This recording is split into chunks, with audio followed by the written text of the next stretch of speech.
Welcome back, everybody. This is The Undefeated. This is Tyler, and I brought in a guest with me today again. It is Jarvis Redwine.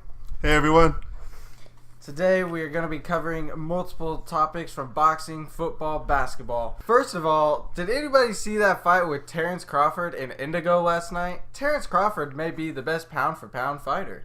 I agree. I mean, he is, to me, he has really brought excitement to the boxing sports world that we have not seen since, like, Bernard Hopkins or Jermaine Taylor. And if you want to go even in the past, you could talk about like Muhammad Ali, how much of his excitement and how he brought everybody together as a nation. Yeah. So he has the potential to be that type of fighter. He has that it factor. I know, in right? boxing. Yeah. His reach is longer than a majority of the boxers out there. Yeah, Indigo was undefeated. Yes. Comes in and gets knocked out third round. Oh man, he was amazing. And what makes it so special is that he's here from Nebraska. Yeah, from Nebraska. Omaha. Born and raised. So he was incredible. I just knocked him out. A vicious body blow in the third round. Just unbelievable. Yes. Crawford is something we needed. Oh, man, he's a refresher. Yes, he's a very exciting boxer to watch. And I like how boxing is bringing it to live TV where you can watch it for free on ESPN. Yes. And it's back, it kind of goes back to the Muhammad Ali days when they had it on, like, channel, like ABC. So, yes. I'm tired of the pay-per-view, Mm-hmm. Like it's Mayweather, McGregor, you have to sit here and pay $100 to watch. And it's probably only going to last for 50 seconds or something. Speaking of Mayweather, McGregor, the boxing world and the boxing executives got them passed to wear 8-ounce gloves. Does that give McGregor an advantage? That's a good question. What do you think? Well, I'm going to have to say I don't think it gives McGregor any advantage at all. Mayweather has used 8-ounce gloves his entire career. The regular boxers use 10-ounce gloves. Not Mayweather. Mayweather is used to these 8-ounce gloves. I would be surprised if Conor McGregor can even land a punch on Mayweather. Yeah. That's just the biggest thing. See, that's the thing. Mayweather is such a great defender, and I'm worried that Conor McGregor he's not going to be able to even hit Mayweather. But I think it actually benefits Conor McGregor in this one. Really? If he can actually get that punch, I have no doubt. I don't think Mayweather will knock him out because McGregor's used to getting hit up against his head. And I think in UFC they use 4-ounce gloves. Yes. Yeah. So I mean, the smaller the gloves. Yes. And I think what McGregor is looking at though is, could I just get that one punch? And I don't know if he can get that one punch. Yes, that's the thing with the entire puncher's chances. That's the only chance McGregor has is if he can land one clean punch on Floyd Mayweather, because obviously he has a much stronger punch than Mayweather. Absolutely. And Mayweather's much older. Yes. My biggest takeaway is, can McGregor stay fully energized in 12 rounds? UFC is only 5. Yeah, you know what? That you do bring up a good point. I mean, I don't know. I don't know if his stamina. Especially if he's not going to be able to hit Mayweather. He's just going to be like, can he endure? Yeah. To 12 rounds. And it lasts that long. That's what I'm saying. Like I said, I don't think Mayweather has enough strength to knock him out. Yeah. But the thing is, McGregor's almost stepping into a lion's den. You're stepping into the square, not an octagon. That is where Mayweather is 49-0. Yeah. That makes a huge difference. Yes. So, Mayweather did come out to say that he's lost a step, and we know Conor McGregor is bigger and stronger. And he also said that he's gonna attack more due to his fighting fans being irritated from the Pacquiao fight. Yeah. But I think Mayweather is just trying to sell tickets because right now the tickets aren't up. Yeah. Because honestly, who in today's world really thinks McGregor has an over 50% chance of winning? Not very many. No. Not very many out there. Mayweather, he needs the money, doesn't he? Yeah, I think he does. I mean, we already know the IRS is after him. So, I don't know. That's just almost saying Could you imagine LeBron stepping onto the soccer field and trying to challenge Cristiano Ronaldo or Lionel Messi? No. Saying LeBron's going to win? Absolutely not. That's almost saying Odell Beckham stepping onto the basketball court. Hey, Odell, you can beat Durant or LeBron. No, you can't. No, you couldn't. That's what this fight is. We all know Mayweather has a huge advantage. I don't think these 8-ounce gloves matter because Mayweather fights in 8-ounce gloves throughout his entire boxing career. Absolutely. He's beaten the best. He's beaten Oscar De La Hoya. Yeah. So I don't give Conor much of a chance in this one, regardless of what type of gloves they're wearing. Yeah. But it does favor McGregor, because of that, because of the glove size. The smaller glove size, the better for him. Mm-hmm. But yes. it's not gonna be much of a difference. No, in my opinion. No. So I totally agree. I wouldn't be surprised if McGregor disqualifies himself near the end of the fight. It's going to be a good one. It is. It really is. All right, so before we move on, I quickly want to all my viewers out there, I want you guys to go out and give me a follow on my new Facebook page at Undefeated Sports Talk Show, or you can go give me a follow on Twitter at undefeated_T_M, or comment me with questions at my email at tylerhurst20@yahoo.com. So moving on to the biggest topic that has been talked about this week in football. Oh man, is Michael Bennett has been an issue. Now we have the Long brothers getting into it, and the biggest problem with them is they're white, and players want white players to stand up. So is white players getting involved with all this protesting a good thing for football? Is it a good thing for the world? I'm gonna say yes. To raise awareness about what is going on in with the police brutality, and just show that they're aware that race relations have been bad in the past, and that they are wanting to make things right going forward. But there's another flip side to that. Yes. It's kind of like, me being African American. Yes. I'm like, let's take care of the problem with the black violence, because if we're saying Black Lives Matter, then why are we saying that it matters to, Black Lives Matter when we're not trying to do anything to stop killing each other? So I think it starts with all of us. Yes. I think it starts with all of us. Yes, and that's kind of what I'm going to build off of is, to me, I don't think it should matter if you're white, if you're black, if you're Asian, Chinese, Hispanic, etc. I don't think that should matter. It's almost like they are now putting an obligation on the whites to, hey, you guys need a protest to fix this problem. Yeah. I don't think it should just be about that. No. I think all of us should be aware that there is a problem. Yes. And how do we go about fixing that problem? Mm-hmm. Yes. And I think speaking up is the best way, which the Long brothers have done. Yeah. It's the best way to get the message out. Colin Kaepernick did it. He didn't do it in the most convenient way possible, but he got the message out there.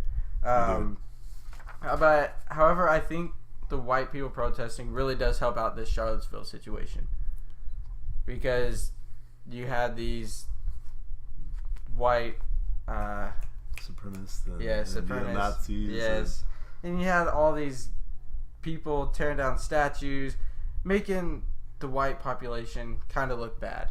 Yeah. I don't want to say that, but with these white NFL players, they have the power to spread the word that, hey, we're behind America, we support America, and we're trying to become stronger as one. And another thing too, I know a lot of people might get mad at me for saying this out there, but taking down statues is not going to change the heart of people.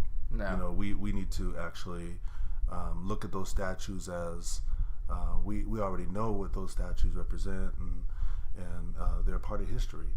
But we don't have to follow that same pattern of mistreatment of blacks and minorities. We can actually all go forward and move to make America what it is, Yes. and that's a nation for everyone. Yes, and America's so diverse now. It's kind of sad how we just look at white Americans as prestige, almost. You need to do this. in order to fix this problem. Exactly. That's my biggest issue. Yeah. And it's like, but I think if all of us raise awareness, and I'm glad Chris Long, he said he wasn't going to not stand for the national anthem, but he was just going to put his hand, Yes. on Michael Bennett's back, Yes. just to show some support. And even that was really, really good, I thought. Yes, I totally agree. I guess the biggest issue with this problem is I just don't think race needs to play a role. Yeah. I think this is 2017, and we're still talking about race. We should be talking about other things. We should be talking about just the economy, and jobs for everybody. But yet, still, we're still almost stuck in the 60s. Yes, it's right now. It's the worst we've seen in the last 20 years. It really is. I agree with you. I don't know if that's because the man who's behind the desk at the White House, or all this other stuff, and stuff that happened in Charlottesville, and all this. I don't know what's causing it, but we need to become a strong nation, because the United States is seen as a powerful nation. They are, and we need to get back to that. Absolutely, and I agree with you. So. Perfect. I think that's a great way to end that. The AFC football is going to be interesting. Everybody says Patriots, Raiders, Steelers, whoever comes out of the AFC South of the Titans, Texans. We don't know that. However, I want to specifically talk about the AFC West. Who do you got coming out of that? Oh man, I have. Well, you know what?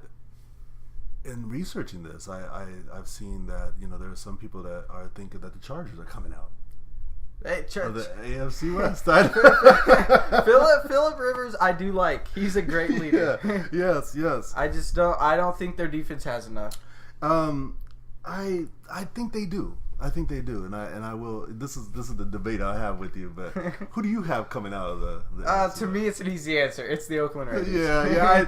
I do have them coming out, but I was like, don't be surprised that the AFC West and the San Diego Chargers, not the San Diego Chargers, Los Angeles Chargers now. Yes, come out of that AFC West. I would not be surprised. The Chiefs may surprise. Alex Smith may lose his starting job. Patrick Mahomes has been amazing in this preseason. Man, had another amazing game yesterday. Yeah. So I would not be surprised if the Chiefs come out on top, because they have the best defense in football. They do. Them and the Broncos. This division is so stacked with offense and a very good defensive lineups. Yeah. I couldn't throw the Raiders in there, but they had by far probably easily a top 5 defensive player in the league in Khalil Mack. So that brings great leadership to them. And Bruce Irvin, and he's going to be on that side as well. Yes. Yes. Pass rushing. So the question is for the Raiders is their defense, their secondary. Yes. It's that young secondary. Can that young secondary gel?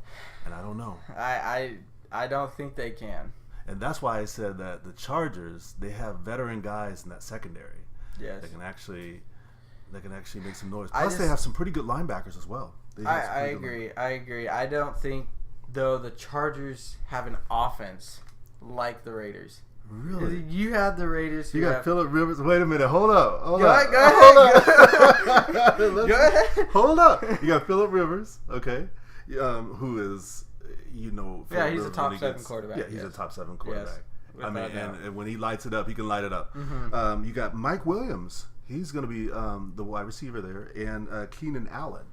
I mean, so they got some good receivers. I like that boy, Keenan Allen. Keenan Allen is a stud. Yes. So they got some young linebackers, and they got a veteran secondary, which is really, really good. So, and we can't forget about Melvin Gordon. Melvin Gordon, let me tell you something. He had a strong season. Yes. He had a strong season. That was only his 2nd season in the NFL, and he's already a top 5 running back. Yes. And Nebraska fans, we already know what he did here on us, about 400 some yards on that cold, cold winter. Melvin Gordon's a beast. See, and I like that lineup. I really do. Yeah. But is that offensive line good enough to protect Rivers against Broncos defensive line? I don't know, but when they went out in the offseason, in the draft actually, and beefed up that offensive line. So we'll see. We'll have to see if that offensive line gels and gives Melvin Gordon, because he's going to get more of a load this year. Oh yeah, easily. The Chiefs, they obviously have some problems at the QB position. Alex Smith to me is not that good. I think he's 15th in the league, somewhere around there. He's not great. The problem with the Chiefs is they rely heavily on their defense. Your defense can only do so much. They can only hold up so much. Eventually, you're going to start letting up 21, 28 points, and then your offense can't do anything, because we know Alex Smith cannot throw a long pass. The only defense that I saw that was really, really good and that could literally carry a team was, I think it was the 2002 Baltimore Ravens, when they had like Ray Lewis, but Trent Dilfer was the quarterback, I believe. Yeah, and he was mediocre, but they actually won it on their defense. But there's not too many defenses like that today. No. And so that's what you were saying, you know. Yeah. And going back to Los Angeles Chargers, see, I don't know where to put them in this division. You think they can come out on top? Yeah. Me, I see them more third. Wow. It's just they're so questionable, because Phillip Rivers, he's great, but like I said, can that offensive line protect him and keep him healthy? Because we know he is getting older. Yes. Without a doubt. He obviously has the wide receiver weapons, but let me just go back to say that they're not like the Raiders. Let's look at the Raiders. Let's look at them. Okay. They have the new beast in the backfield, Marshawn Lynch. Yes, he's Derek Carr, without a doubt, a top 5 quarterback. You have Amari Cooper, Michael Crabtree to throw to, and Khalil Mack. He is something serious. Yes, he is. Coming off that end. If we look back to last year, Derek Carr and the Raiders were blowing teams out before Derek Carr broke his leg. Yeah. If Derek Carr did not break his leg, I think they had a chance to beat the Patriots and make it to the Super Bowl. I agree. And I'm not taking anything away from them. Don't get me wrong. Yeah. But it has to do with the fact that, can they stay healthy? And that's one of the things that we saw last year when Derek Carr went out. That was it. That was their season. And so if Derek Carr actually goes out with an early injury, look out. Because I think that the Chargers could very well be in that first slot. Raiders are nothing without Derek Carr. Raiders right now are actually the team that has the best odds to win the Super Bowl at a 6-1. I don't agree with that at all, because they're in the same division as Patriots. Yeah. Oh, yeah. But I don't know. I mean, so we'll have to see. What do you think about the Broncos? Because their quarterback situation is horrible. That quarterback situation, that's why I haven't really talked about them, because they have to find that veteran QB or that QB that they can rely on. Yeah. Otherwise, they have a decent defense. I'm not saying you gotta love their defense. Oh man, I love Von Miller. Akeem Talib, Chris Harris Jr., Von Miller. Oh, they are so. I think the only one they lost was DeMarcus Ware. Yeah, and he was a beast. But but I'm looking at that quarterback situation. They have a decent running back, and C.J. Anderson. They picked up Jamal Charles, who we don't know if can stay healthy. I without a doubt, was one of my favorite running backs at Kansas City Chiefs. Yep. But now he's getting injured. Yeah, he is. It's almost like once you get injured, you always get injured. Yeah, especially with running backs. You know, running backs are once they get injured, it's like they're not really effective going forward. You know, especially if they're in their like 6th year in the NFL. Yeah, or it's almost like we've seen with Terrell Davis back in the Broncos. As soon as he got injured, it was kind of done. That was it. Yeah. So we'll have to see. It's gonna be interesting. But I still love the Broncos defense. It's just that quarterback situation. Yeah, this division is gonna be very interesting. Yeah. It's going to be right up there with the top divisions, because you have the defenses, you have great offenses almost in every team. Yeah. Some teams need to figure out their quarterback situation. Yes. But without a doubt, their defenses have top players. The Raiders have Khalil Mack. Broncos have Von Miller. Chiefs have Justin Houston. Oh, yeah. Chargers, they don't have no standout, but you got Verrett at the corner position. He's very good. Yes, and I think they have someone like Joey Bossa that came. Oh, yes. And Melvin Ingram. Yes. So I forgot about Joey. There's some good Russians. Yeah. So they're gonna make some noise. That's what I said. The Chargers. They might surprise. They might surprise. they're on a lot of They're on a lot of people's radars because they either have a really bad season or they have a really good season. Absolutely. That's the thing. Last season I think they went 9-7, so they may make some noise. Oh yeah. But let's move on to fantasy football because it's the time of year again. Yes. Who is the top fantasy football player? Because in my eyes, it's David Johnson. You know what? I'm struggling with this because I have Le'Veon Bell as my top pick. And I know it was either Le'Veon Bell or David Johnson, but I would say Le'Veon Bell for me. I mean, just because. I don't want to tell you why you're wrong. But I'm going to have to. Okay. Here's why. Le'Veon Bell has not practiced. Oh, man. He has not practiced. Sure, people say, oh, he hasn't practiced. That's going to make him better. That makes his legs fresher. Yeah. But doesn't practice make perfect? Yeah. Yes. It really does. It does. It really does. So our team's going to allow him to do what he did last year. Hesitate. Oh, there's a hole. There he goes. Yeah. I don't think that's going to happen. I think teams are going to bring in more blitzes. That could injure Ben Roethlisberger. You think so? I think it's a very good possibility. I see him because he's a veteran in this league. Mm-hmm. I mean, and Le'Veon has gotten better each season. And yeah, he's had a few injuries now and then. Who hasn't? But I actually think that he's one of those guys that comes on late in the season, and so I don't think this holdout is going to affect him at all. It might just it's going to be kind of like frustrating for fantasy owners to see him the slow start. But I actually think he's going to come on. I think my biggest issue with Le'Veon putting him second or third is that he is on the same team as Antonio Brown. You have to share touches with Antonio. You do. That's my biggest issue, and here's why. That's why I got David Johnson. Yeah. The Arizona Cardinals are run heavy in the red zone. When they're 20 yards or closer, it's give David Johnson the ball because Carson Palmer is a big arm thrower. He wants to throw the ball deep. David Johnson has power. He has speed for his size. That he does. He was the top running back last year. Carson Palmer's not consistent. So when he's not consistent, you run David Johnson. David Johnson pretty much gets a touchdown every single game. He doesn't get injured.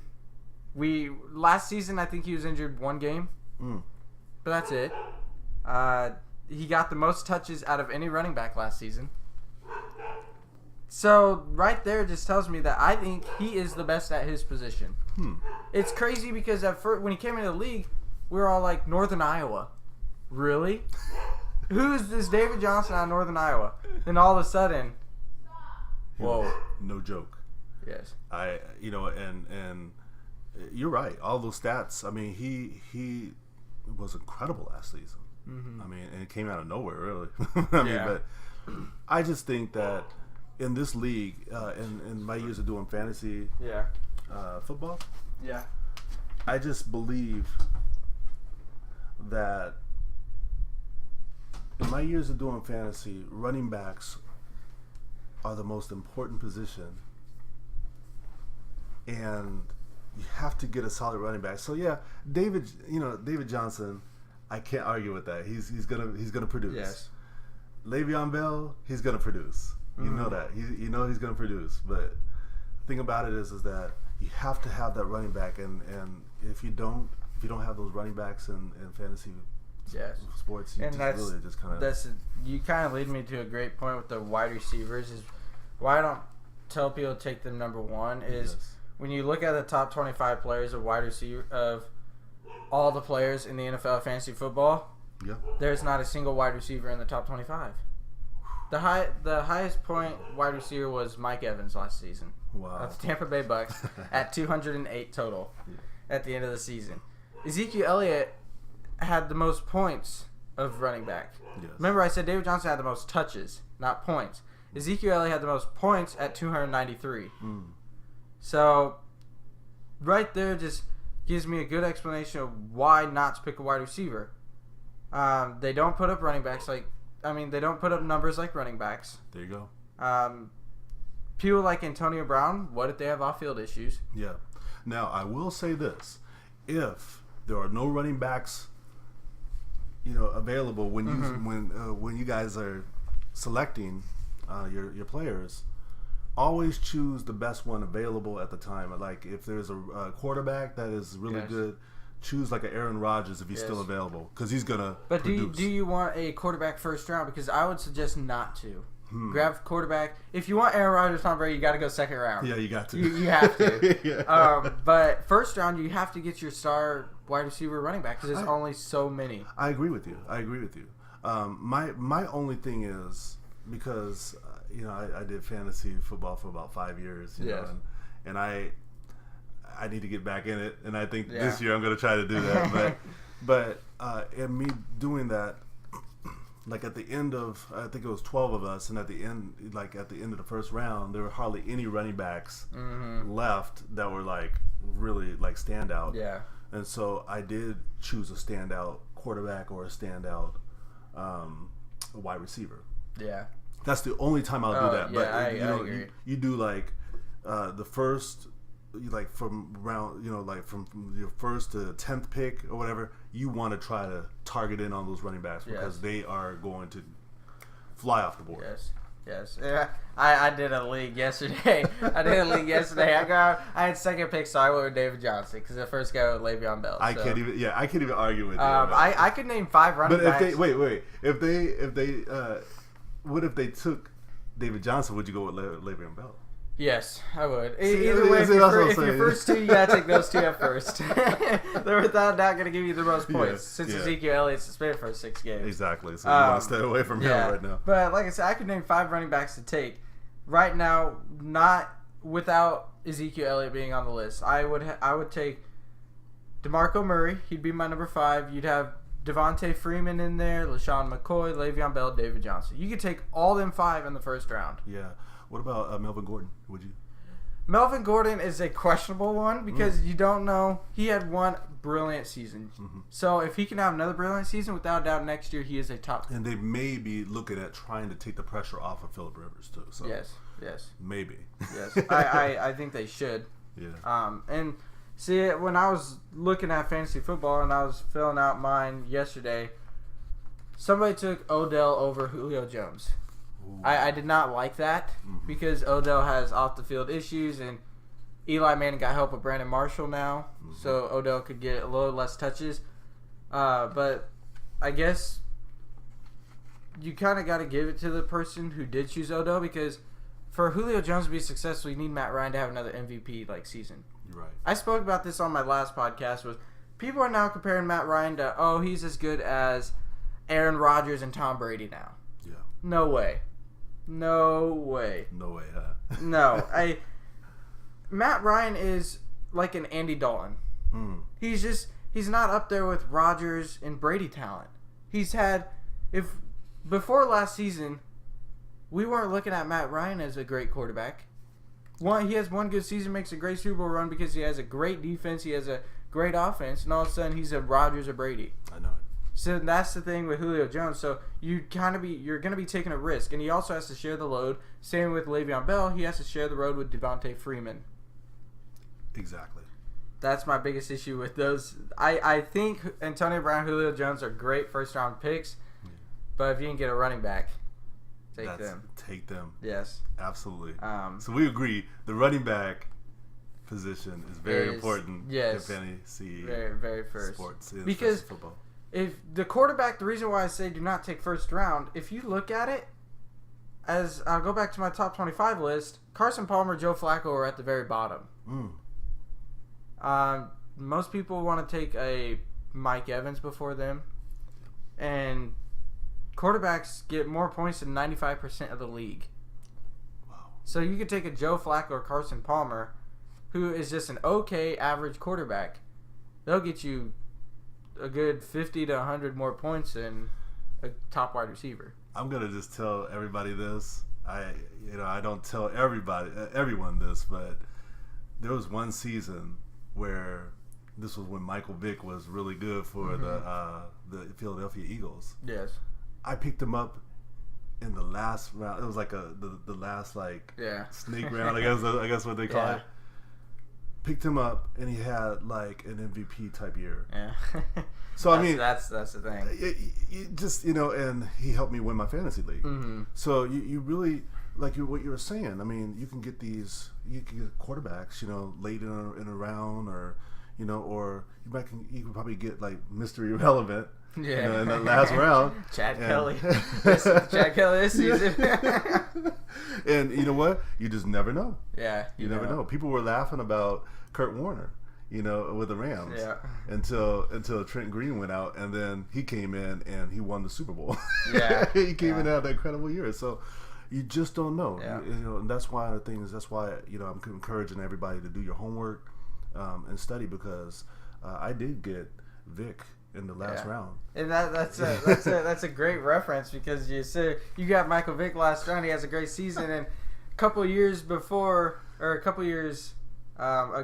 when Johnny Manziel first hit the league, you had people taking him 4th round, and he was a total bust. Pay attention to the backups for these teams too, yes. and pay attention to quarterbacks that are always injured. Mm-hmm. Because you can really, really find value. Yes. Yes. with a backup quarterback, especially. I agree. Yeah. So anyway, I didn't know if you did much research on who you think sleeper picks or bust would be, but I'm gonna start out with the bust. Is I don't think T.Y. Hilton's gonna be that good. I don't, because Andrew Luck, we know he gets injured. Yeah. He doesn't have an offensive line, so T.Y. Hilton is a big bust to me. Right now he's ranked 11th in fantasy. I think people are going to make a mistake by taking him because of Andrew Luck. And my other one is Jarvis Landry. He plays for the Dolphins. And Jay Cutler. Hey, that's my name, okay? Okay. I mean, Jay Cutler's last preseason, 3 for 6, 28 yards. Oh my gosh. Jarvis Landry's done. Oh man. You know what? I don't have any like sleepers or. My sleeper would have to be Deshaun Jackson. You think he's gonna tear joining Mike Evans? What do you think about Terrell Pryor though? Everybody's saying, he's gonna be incredible for. Is it like the Washington Redskins? That's where he's playing from. Yes, yeah. He now plays. I think Terrell Pryor is gonna be a stud. So I mean, he could be a sleeper. Yes, I think he could be. Yeah. Another sleeper I have is Eric Decker for my Titans. Yeah. There was a receiver. And you probably know his name from the Browns. But there's this one guy from the Browns. I haven't done my research on this one, but I heard that he's pretty good. So we may want to, you might want to kind of look him up. You might be talking Corey Coleman. I think it was Corey Coleman. Yeah, Corey Coleman. He's very talented out of Baylor. Yeah. Yes, Corey Coleman could get the touches this year. I agree. So. He could be a fantasy sleeper as well. And we got to watch out for people like at the Falcons. If Matt Ryan does have a good season, to help out Julio Jones, you have Mohamed Sanu or you have Tyler Gabriel. Yeah. Those two guys know how to run the slots very well. Absolutely. But one sleeper they said was not Josh Freeman. That goes way Kansas back. State quarterback. Yeah. I was thinking about the Tampa Bay Buccaneers. Yeah. Like, wait a minute. They struggled with their quarterback a long time, but they have a good one right now. Jameis Winston. Yeah. Jameis Winston. He could actually be a sleeper as well. Yes, I think the biggest risk you're taking with him is he throws a lot of interceptions. Yeah. But that is if your league is recording interceptions. Fantasy football, it's fun. I encourage all you people out there to go sign up. It definitely keeps you into the NFL, keeps you watching the game. I guess it's just fun it gives you pride to know that you beat someone in fantasy football, that you had those good picks. So go out there, get a league, join a team, do whatever you can to play fantasy football. Pac-12 football. Oh man. This division is going to be good. Once again. It is. They're almost a sleeper division. Because everybody's so focused on Big Ten, ACC, and SEC. Mm-hmm. And we forget what's out west. Oh, man. There's some very good teams. You have USC, Washington, UCLA, Stanford, Utah. Oh, man. And more. Yeah. I guess who's the top teams? Oh, man. You got to go with, Sam Donaldson and UCLA. No, not UCLA, but USC. USC till that red wine off the set. USC. I think they're going to be top. They have a lot of talent. Sam Donaldson was just incredible last year. Yes. Late. He was a freshman. 9 straight wins at the end of the season. 9 straight wins, yeah. So he was incredible. Yeah. Oh, man. And Washington. Yes, they lost John Ross III, but hey, they are still going to be a force to be reckoned with. Mm-hmm. They still got Jake. Is it Jake Browning? He's still quarterbacking. Yeah. And you got. He's that defense. I don't know. Washington. It's going to be between USC and Washington. Yeah, in that division. I agree. Then you can go down. Oregon could have a rebound year. I've said it before. I have them bottom. Oh, you have them bottom. I don't think they're gonna have a good quarterback. That quarterback, he's okay. Yeah. The running back, without doubt, is the best in the conference. Hey, the Rolls Royce. That's what they call him. Royce Freeman. He is without a doubt a monster. And if we remember the Nebraska-Oregon game last season, as soon as he went out, Nebraska had all advantage. Yeah, but they have some really, really good backup running backs, though. They got some really good backup running backs. Oregon always has speed. Oh man, they have like 3 running backs right now that are just like they could probably be starting. Yeah. Yeah, I agree. And Nebraska should be picking one of them. Should have recruited one of them, but Zigbo. But my thing is, I think it's going to be USC, Washington, and I think Oregon is going to have a rebound year. What do you think? Well, I obviously USC. Yes. Let me just go over reasons why real quick. To me, they're the strongest team in the Pac-12. They get the best recruits. They have the best quarterback. Their wide receivers are crazy good every year. If we remember Juju Smith-Schuster. I remember that guy was good. He was a monster. Sam Darnold, if we remember last NFL draft, Sam Darnold would have been the first pick. Yeah. And he's only a freshman. And now he's a sophomore returning, and he wants to stay in college. He is 6'4", 225. A big quarterback, a big arm. Yes. His IQ's great. Oh, yeah. Sam Darnold, he's a great leader. Speaking of wide receivers, you have 5 of the 7 returning. Yep. Let's not forget their great running back, Ronald Jones. Oh, yeah. He's a monster. He had over 1,000 rushing yards last season with 12 touchdowns. In 12 games, 13 games to count bowl game, but just regular season, he had a touchdown every game then. Their defense, they're bringing back linebackers. Sure, they lose Adoree Jackson. But if we look at USC, their main focus is the pass rush. Yeah. And they're bringing them back. Is USC football back? What do you think? Are they back? Are they going I think they are. I do not like USC. My Longhorns have to play USC second game of the season. I'm scared. Because we're going into Southern Cal. Oh, man, the Coliseum. I'm scared. I think they are. I got USC at 10-2 or 11-1 this season. Wow. I have them in a close game with Texas. I do. I think Texas is going to have a really good football team this year, and I think they're going to battle in USC. I do have USC winning barely. As much as I don't like to say it, USC's talented. Yes. I think they lose at Notre Dame.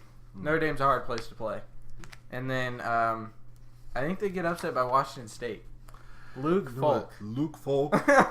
That guy is a really good quarterback. Yes, he is. He's going to cause a lot of problems. He's your next Rodgers in the Pac-12. He is. Yeah. Lower college, Rodgers went to Cal, Luke Falk to Washington State, go to the league. But a team, a lot of people are not talking about is UCLA. Josh Rosen is good. Yeah, I mean, I have them fourth. They're good. They're good. I mean, they, they always have a really good. They don't have balance to me. Yeah. I think that's what they're missing. They're just missing that balance and confidence. Really, they just don't. Seem to have that. Right now. I mean, their defense, they get for their linemen back, so their pass rush is still going to be decent. Yep. But I don't think they're up there with Washington. I don't think Josh Rosen is as good. Josh Rosen is more of a stand-in-the-pocket quarterback. College football has almost turned into a game where you need to be a running quarterback and a really good throwing quarterback. I think we saw that with Deshaun Watson. Yes. In Deshaun Watson. Now we got Jalen Hurts. Yeah. And Jake Browning can run and throw. Yeah. Look at who's that guy? JT Barrett. Yes.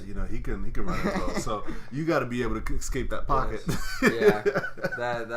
That's what college has turned into. Yeah. Which is it's not good for the NFL, but I guess if you could build someone like Jameis Winston, who was a runner and thrower in college, and now he's just a tremendous, or a Marcus Mariota. Yeah. They're both turned into tremendous learning quarterbacks, and now they're one of the best. Oh yeah. I have UCLA fourth, and I have them going 8-4. I have them losing to Stanford, Washington, USC, and Utah. Oh, okay. Wow. Let me go back to my second. I agree with you again. It's Washington, just because of Jake Browning. Their defense, without question, is the best in the Pac-12. Absolutely. They lost a lot of defenders, but it still doesn't matter. The next man up. Mm-hmm. That's how they run. That's how they run up there in Washington. Jake Browning was Heisman last year. Their offense was 5th in efficiency last year. They were incredible. Yes. Gaskin, their running back, is a monster. Yeah, he's really good. Over 1,400 rushing yards. Yeah. I'm just gonna miss John Ross III and that speed on the outside. Oh man, I'm curious to see how he does with the Bengals. Yeah. Because he has to share all that with Tyler Eifert and AJ Green. But that should open him up for some opportunity. I think if they put him, which I think that's their plans, put him in the slot. Yeah. I think he can dust some plays, leave him in the backfield on there. He reminds me kind of a Percy Harvin type of player, but Percy Harvin was a little bit better out of the backfield, but but you put him in that slot, he can do some damage. Yeah. So hopefully, Yeah, I agree. I have Washington 10-2. I have losing to Stanford, and I think they're going to take a bad loss because their schedule's not hard. No. They have a really easy schedule in the Pac-12, but obviously they lose to Stanford, and I think they have a bad loss to Arizona or Arizona State because they have traveled to both Arizona schools. Oh yeah, and Arizona State is a tough place to play at. Yes. At home at their house, so. Yeah, I'm surprised you didn't mention Stanford. You know what? They let me down last year. I mean, they did. They let me down last year, and especially with because they had McCaffrey, but I don't know. I think it's their quarterbacks is your problem. It is. But I think now that they have a year under their belt, they have experience now. Yeah. Their entire offensive line returns. So their offense is going to be pretty good. They always have had a pretty good offensive line and a defensive line. Yes. So and all their wide receivers return. They could make some noise. Their defense is never too bad. Yeah. If we really think about it. Oh yeah. Stanford always contends in the Pac-12. Yeah, and I guess I guess you make a great point on that. I just they were so disappointing last year. I didn't put them in my top. I agree. Top anything, Yeah. I have them going 9-3 this season. They lose to USC, Utah, and Oregon. Wow. Where do you put Utah at? A lot of people are picking them like 4th or 5th. Yeah, I got Utah 5th. Wow. It surprised a lot of people because they lost their top running back. Wow. I totally agree with what people are saying with them. But when it came to placing them at 5th, I had to choose out of Utah or Washington State. Do I take Utah, the overall talented football team, the great defensive coordinator, Whittingham, or do I go with Washington State, who I can really just rely on Luke Falk? Well, I had to go Utah. Utah is yes. They have their veteran quarterback Williams is returning. Yep. So he's just gonna bring great leadership, even though they lost their running back. Absolutely. Honestly, I have them going 8-4. They lose to USC, Washington. I think they do lose to Washington State. because they have to go there. Oh yeah. You know, Washington State is going to upset someone. I mean, because of the style of play that they have, and teams, in the mid-season, almost to the late season, they get tired out. So I mean, it's gonna be hard to kind of stop that spread offense. So. Yeah, I agree. I mean, as hard as it was not putting, because I really did want to put Washington State at 5th. I did. Yeah. But as hard as it was, I put them at 6 because of Luke Falk. Oregon, you have them up there. I had them up there. I don't. All I see on Oregon is their running back, Royce Freeman. I have him at 7th. I don't think they're going to be as talented. We're just going to have to see. We're going to have to see this season. I'm putting them 4th. Honestly, we have to. It's almost like with the Nebraska situation. We have to wait and see what they're about. Exactly. And I think when they play each other, that's what we're really going to figure out.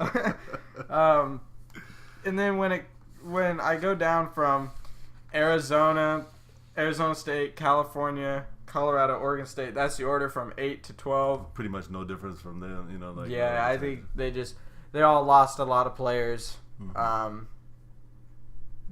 I don't think have the defensive caliber like these other teams. They don't have a quarterback like these other teams. Yeah, they're kind of like the bottom feeders in that league. So I mean, I don't see them doing much and then I think Arizona, they lost a secondaries coach. I think he's here in Nebraska. So I'm just saying, but there's there's just a lot of pieces that they're missing. So I agree, and I mean, all in all, Pac-12, I'm just excited for what they can do because, as we know, year before, Washington snuck into the playoffs.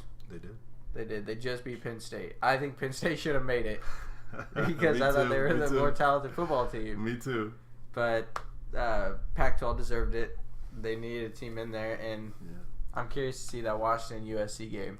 They're talented. They have a lot of talent. I'm anxious to see what they're going to do this season, and I think that they're going to make some noise. Yes. And they're going to surprise a lot of people. Just like Clemson surprised everybody out of the ACC. Yeah. I guess it wasn't really a surprise, but don't be surprised if you see a Pac-10 team win it all. Yeah. Pac-12, sorry. If they do, I'd have to go USC to win it all. Oh yeah. But I mean, Washington proved us last year. I don't think they're good enough to beat Alabama. I don't think so. I don't think they have the size. And last year they were better than they're going to be this year. I know. Yeah. So and Alabama's. We'll be touching on the SEC next week. Okay. The SEC's next week. We're saving the two most controversial ones for last, the Big 10 and Big 12, because Big 12 you have multiple teams. You have Oklahoma State, you have Oklahoma. People want to throw Kansas State and Texas in there. Yeah. And Big 10 is just the most controversial. That is. It really is. You have so many talented teams in that division. I can't wait. All right, so we're going to get away from this football stuff. Let's go to basketball. Basketball is so fun to talk about, and there's been multiple news in the basketball world, and now the Chicago Bulls are getting ready to reach a buyout with DWade. Yep. DWade Wade is one of my favorite basketball players. I want him to return to South Beach. I followed Dwayne Wade ever since he came from Marquette. He was man, and he was on that championship team with Miami with Shaq, and I mean, he's probably one of the best two guards that we've seen in this league. One of the better final second guards in the league too. Absolutely. If you want somebody to close out a game, Dwayne Wade is not. And that brings me to my point.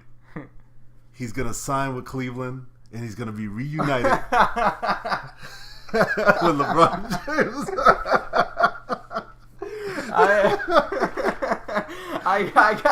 I couldn't disagree.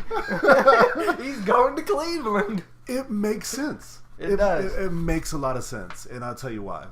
First off, he's close friends. Him and LeBron stayed close friends, and they're about to lose Kyrie Irving. Mm-hmm. And Kyrie, they're probably going to get some mediocre players for Kyrie Irving wherever he goes.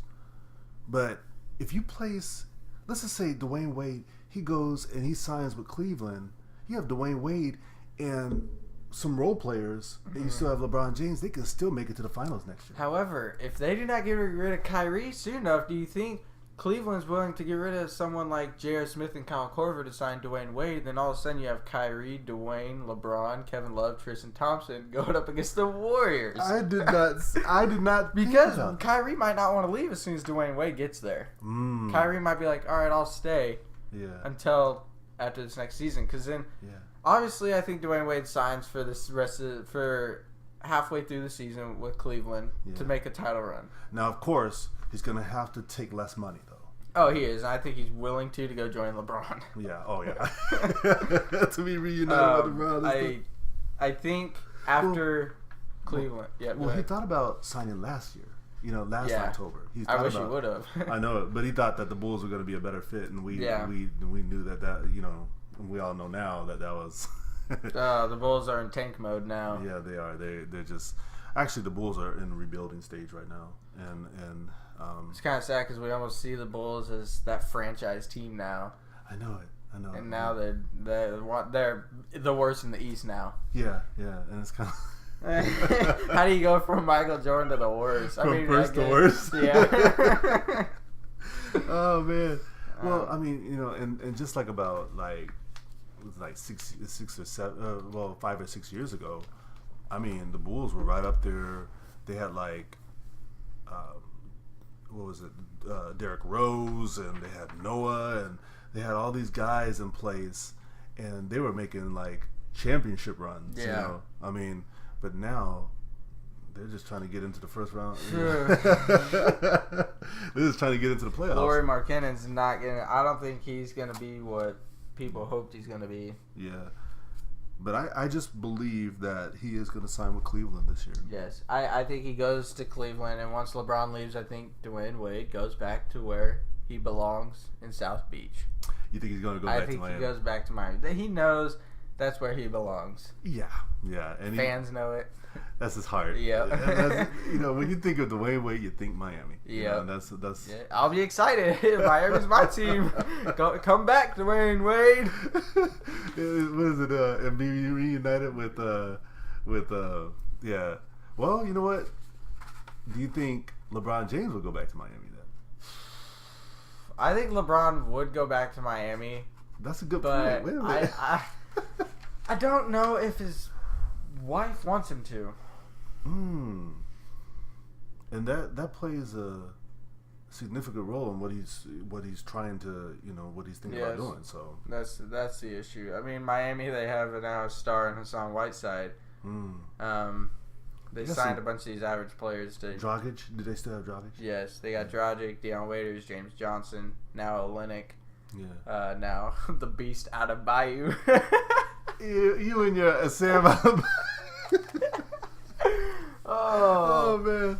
I don't know. LeBron, I wish he would come back to Miami, but I think he knows it's time to do what his family wants. I think he's going to go to LA to the not so much Showtime Lakers right now. No, that's.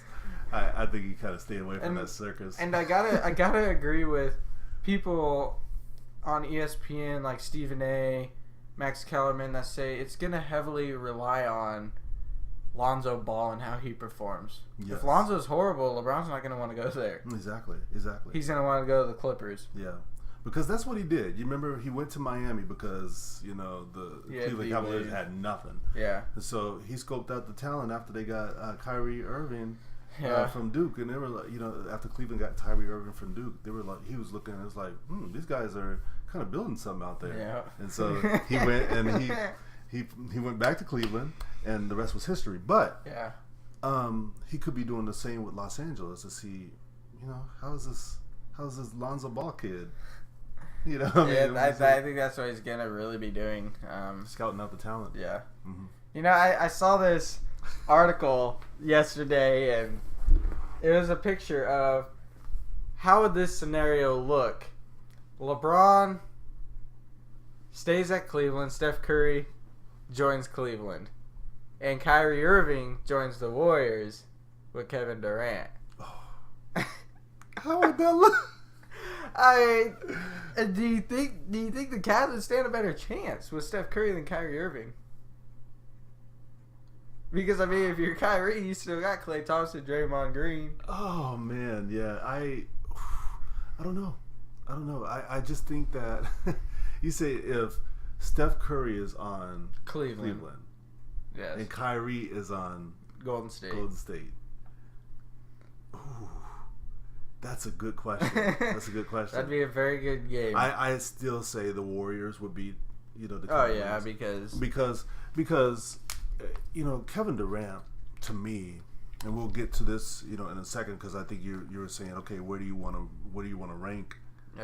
Steph Curry. Yeah. So we'll get into that in a sec, but I actually think that Kevin Durant is still one of the top. Well, he's a top 10 player. And, him and Draymond Green and Klay Thompson is a top 30 player. Yeah, Draymond top 10. Yeah. Oh no. Draymond is. Oh no. Oh no. You're forgetting about Giannis Antetokounmpo, Paul George, James Harden. You want to have this debate next? I'm ready to go. Oh man. I still think that the Warriors would beat the Cavaliers. That's just I agree because they still have all that talent and that bench too. Mm-hmm. I think the Cavs would be a little bit better though with Curry over Kyrie. Oh, absolutely. Just because Curry.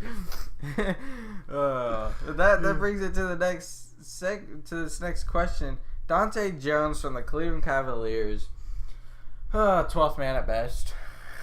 Doesn't really get in much. He's always on the bench. He's always at the end of the bench when you look at the Cavaliers. He comes out to say that Steph Curry is not a top 10 player.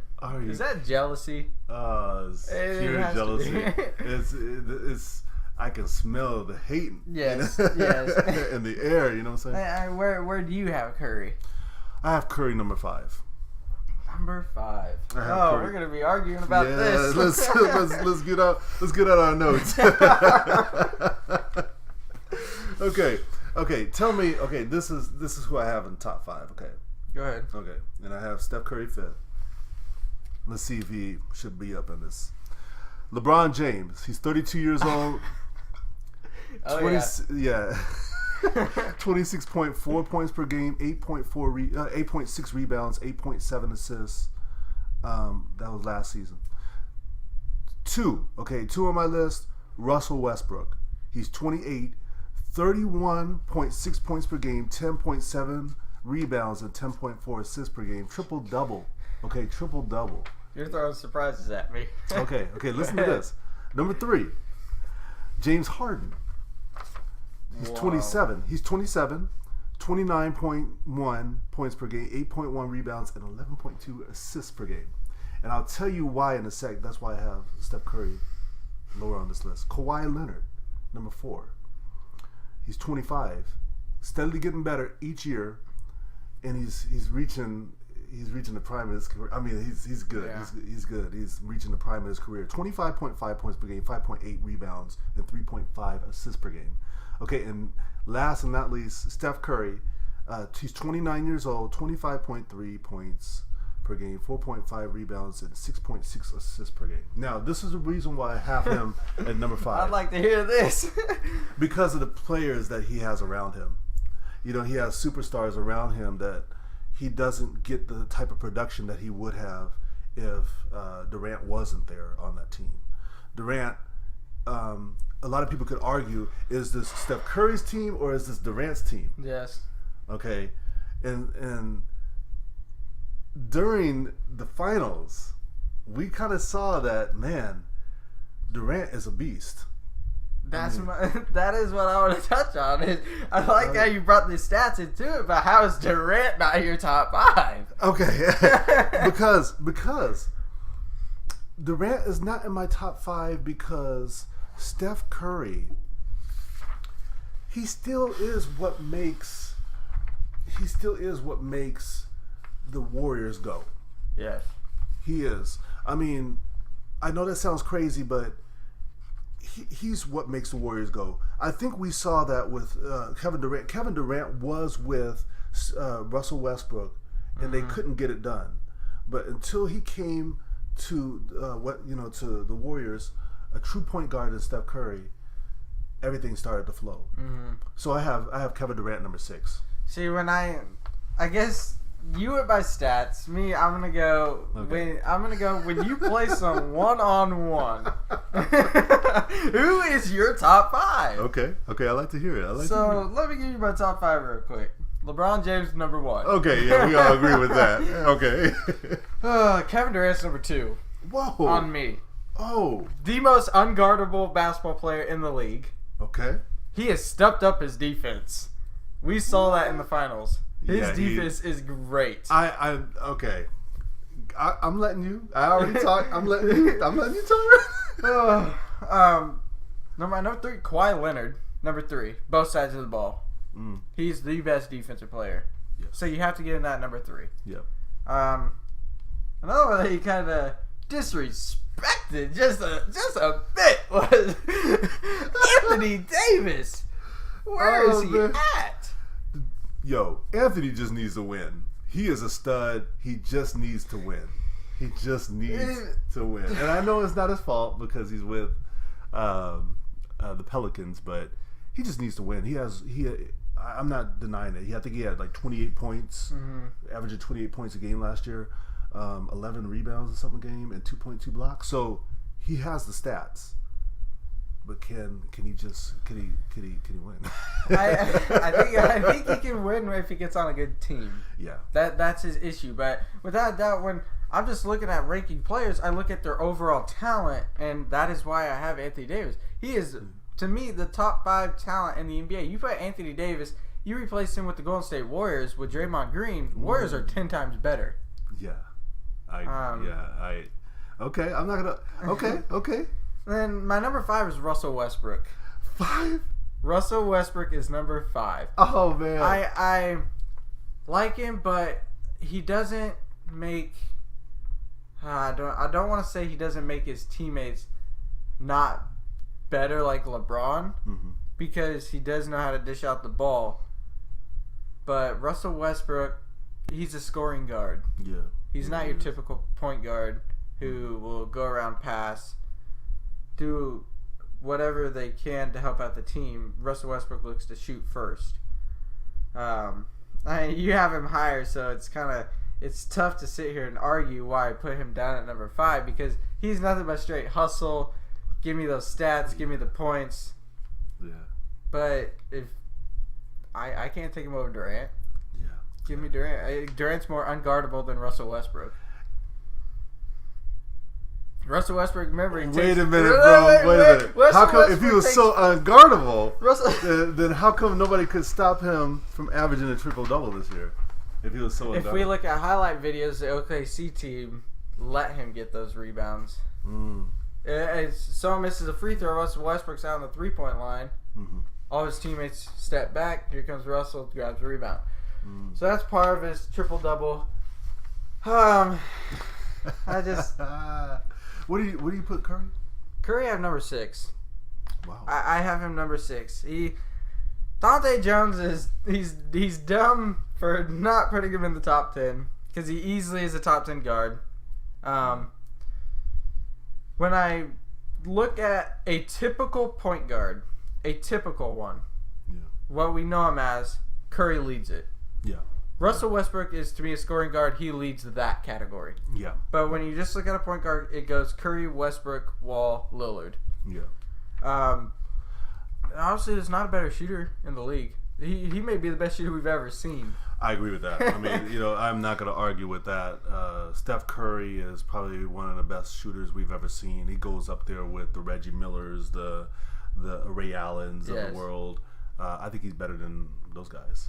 I mean, so yeah. I think that's the only thing that's holding back Russell Westbrook from being just probably the number 1 player is that jump shot is not.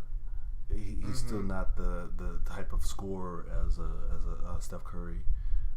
But he can get to the rim.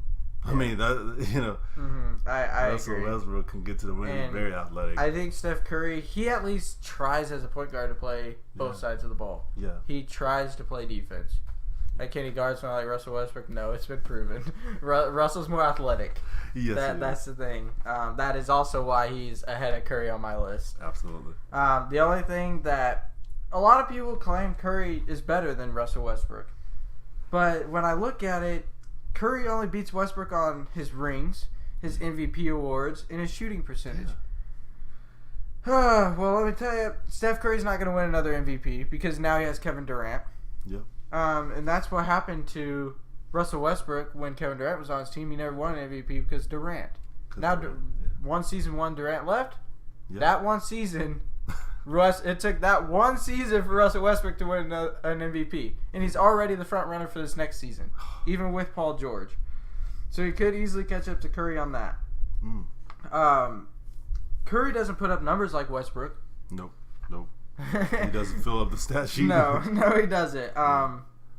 But when I guess when I look at it, Curry without a doubt is a better 3-point shooter. Absolutely. But what I look at it as overall basketball player. Yeah, and let's just set the record straight here. I mean, I am not taking anything away from Curry. I think he's amazing point guard. If I were to start a franchise and I need to pick a point guard, I would pick probably Steph Curry. He has one of the best handles. Yeah, exactly. Just because of his 3-point shooting and that sharp shooting, I would probably choose him over Russell Westbrook. But as far as like stats is concerned, you gotta, if you and hustling and all of that and the athleticism, you have to look at Russell, and say, you know what, man, this guy, he has it all. I totally agree with you when you say you picked like Steph Curry or Westbrook. I'd almost choose even Lillard over Westbrook because even if you're a teammate, you want the ball. Yeah. And Westbrook, Kyrie Irving, those guys, they're not gonna give you the ball. They're the ISO guys. Let me do the work. Let me take the shot. Absolutely. And that's what And if you're looking to start a franchise, you're gonna need someone that is selfless. The ones Chris that can. Paul. Yeah, the Chris Paul is the one that's like, hey, I want to dish the ball to you to make a play and for the better.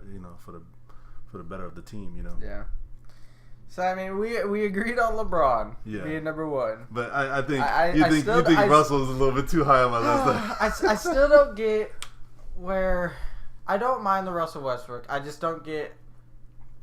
James Harden's my favorite basketball player in the league, but I do not get how you have him number 3. I have him right behind Curry at number 7, and then George 8, and Giannis Antetokounmpo 9. Yeah.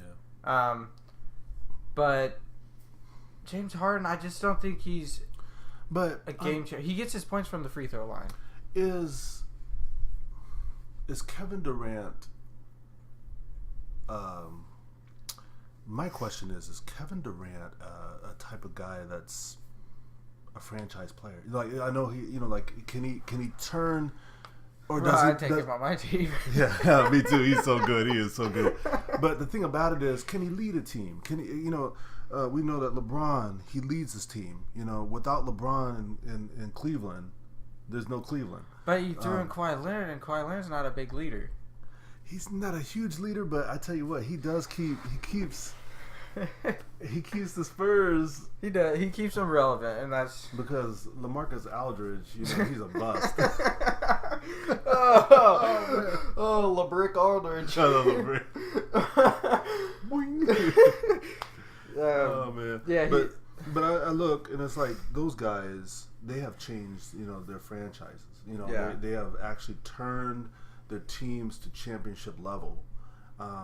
Durant, he was doing that in OKC, but I don't know if it was a combination of him and Russell, or was it Russell? Was it mainly him? So that's the thing. I mean, that's why I'm looking like on my list. It's kind of like these guys have actually changed their franchise. Like their teams. I guess I can see where it's coming from there. Yeah. But has Westbrook really changed OKC? OKC's always been that average playoff basketball team. Yeah. Russell Westbrook just changed himself. Yeah. I got to do more to make this team relevant. Well, yeah, but I think we saw that, without Kevin, Russell Westbrook still made it to the playoffs. Yeah. With Kevin, they almost won the West Conference Finals. But I'm just saying, was it really Kevin Durant or was it really Russell Westbrook that was actually leading that team in OKC? I could not tell you that. I know, so that's the thing. But these players like LeBron, James Harden, Kawhi Leonard, Steph Curry, they actually changed their team. The thing was with James Harden is I think we really underestimated Eric Gordon. We underestimated Trevor Ariza.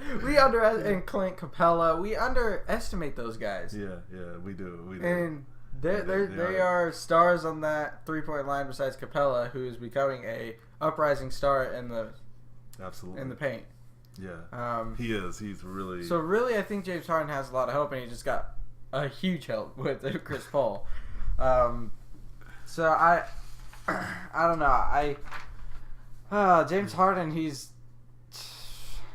I guess where I see it is, he tends to be lazy. Yeah, especially on the defensive end. Yes. And so like I said, I don't really have an argument as far as like where you put Kevin Durant. He's really, really good. It's just that when you're looking, has he really changed his, especially now that he went to the Warriors? Has he really changed the Warriors? The Warriors are already a championship team. Yeah. He just came in there and just made them unstoppable now. I mean, so I agree. But like me, I had Anthony Davis. You didn't. You have him nowhere in your lineup. But Anthony Davis All-Star game, most points now. They don't play defense. But I love Anthony. It's just that right now his team, and that Pelicans team, and I don't know if the Boogie and the Brow can exist to coexist together. No, I think that experiment is gonna. it's almost like the Clippers situation. You have a star power forward and a star center, and Blake Griffin, DeAndre Jordan. Yeah. I don't think those two having two stars in those positions mix well together. That's not enough. You need a star guard and a star big man. There you go. And in history, we've seen the star guard and the star big man. We can even go back to the Magic Johnson days. Yeah. Magic Johnson and Kareem Abdul-Jabbar. I mean, you Kobe, Shaq. The two guard and the Penny Hardaway and Shaq. Yes. You can go back. We can go. You can keep going back. Allen Houston and Patrick Ewing. I'm just saying, throughout history, we've always had either that point guard, big man, or that shooting guard or big man. Yeah, and that's the thing. I think Andy Davis is gonna make it on a lot of people's top 5 when he gets onto that team and gets winning. But when it comes to one-on-one talent, Anthony Davis, he can guard a Kawhi Leonard, he can guard a LeBron, he can guard a Durant. He's good. He can score on any of them because he has the body size for it. I'm just waiting for what I would like to see is maybe him, Anthony Davis signing with the Cleveland or something. Anthony Davis is going to OKC. Jordan Russell Westbrook, Anthony Davis. Oh man, we're trying to build dream teams now. Oh man, I'm about to fire up that Xbox. put some 2K in. I know, right? Gotta watch out for Bam Adebayo. Oh man! All right, y'all. Hey, that was a good talk. Thanks for listening. Make sure you stay tuned as we're going to continue to debate all the sports news throughout the week. Remember to contact us through the new Facebook page at Undefeated Sports Talk Show or on our Twitter page at undefeated_T and _M, or you can send me an email for questions or comments at tylerhurst20@yahoo.com. Thank you for listening once again to The Undefeated, and I'm out. Peace. Peace.